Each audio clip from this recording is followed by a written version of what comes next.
Okay, so this one I'm calling the Play Along Starkiller. Um, yeah, I always wanted to make a field strippable lightsaber, and I was able to accomplish a disassemblable, take-apartable piece. Field stripping, still not quite there. The whole purpose of field stripping is that so you can get to the components easily, and in the process of making it take apartable, I've made it overly complex, and thus defeating the purpose of the ease of field stripping. So that one's still elusive, but I was able to make a take apartable piece.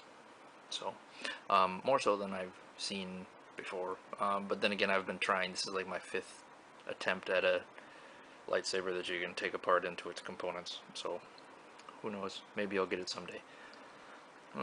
It's mostly MHS. It's a you can see the break here where the blade holder was and stuff. It's about 11.5 inches.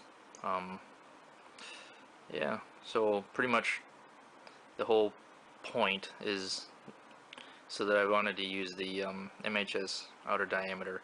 I could have made it with like an overshroud and stuff, but I didn't want to do that.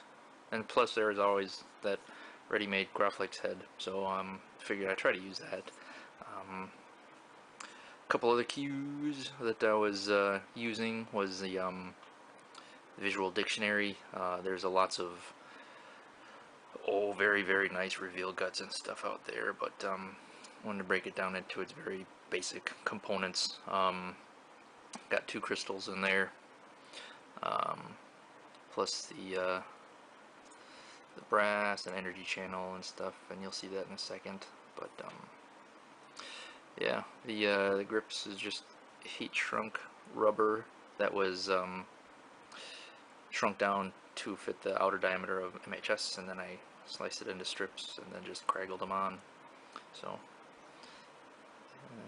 the pommel was a one of blank blade holders, and I had Strider turn it down for me, but then I forgot that the inner diameter was still 1 inch, so I sent it off to MH and he opened it up for me. It's about 1.5 inch inner diameter now. The box was a box one that with this screw-onable one, but I chopped it down because otherwise it would be like this tall, and it's kind of silly looking when it's that big. It's still a little wider than what's generally accepted to be the Starkiller box, but that's okay. That part doesn't bother me as much. Buttons are just a 3mm copper rod that I chopped down to make push buttons out of.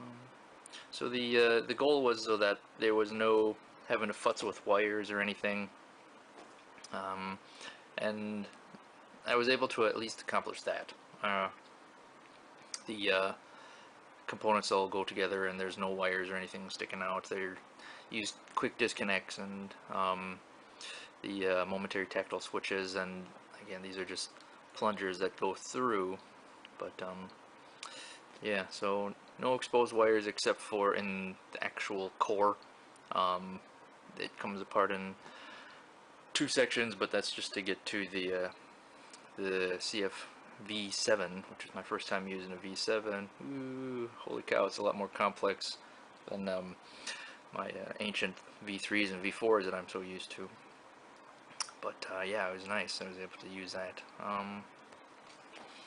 The blade holder, like I said, was an MHS stock, but I didn't have it opened up at all, so I threw in some 1 inch aluminum tube, and this right here is 1/8 inch tube that went over that, so it still gave that look right there.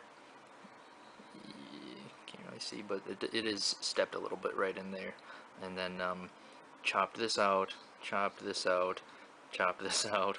Under here you'd be able to tell that there's another piece that's attached to this to give it extra stability, and don't think you can see it there, but again, they're overlapping pieces so that there's no looseness or anything like that, and I'd feel comfortable dueling with it. I don't duel, but it's at least solid enough for me to at least say that I would feel comfortable doing that.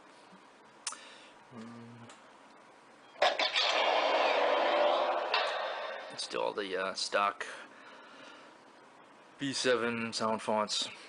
Still trying to get used to the fact that there's 12 of them now. I went with the 3-channel RAB for red, amber, and blue. I like using the RGB A's, RGB W's, particularly with the thinner diameter blades, because it's one singular emitter to push light right up the middle, as opposed to 3 that are trying to aim up and share space, and that's only compounded with the thinner blade. So I like using the single emitter just for that reason. But red, amber, blue, no green, not really interested in the green, besides the majority of the Starkillers are either red or blue, and I was able to get both of those. Plus I got a really nice purple with the blue and the amber, which is nice too. Yeah.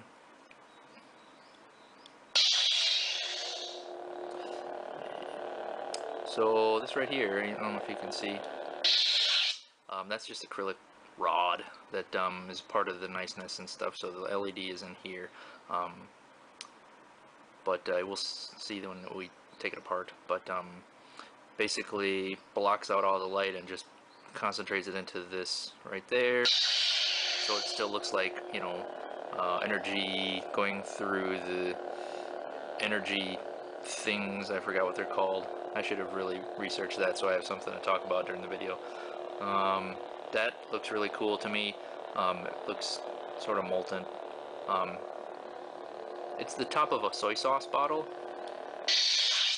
So if you buy the large bottles of Kiko Man, you'll find one of those on the top of it. But either way, it worked really well for a blade plug. Alright, so let's one last look before we start taking it apart.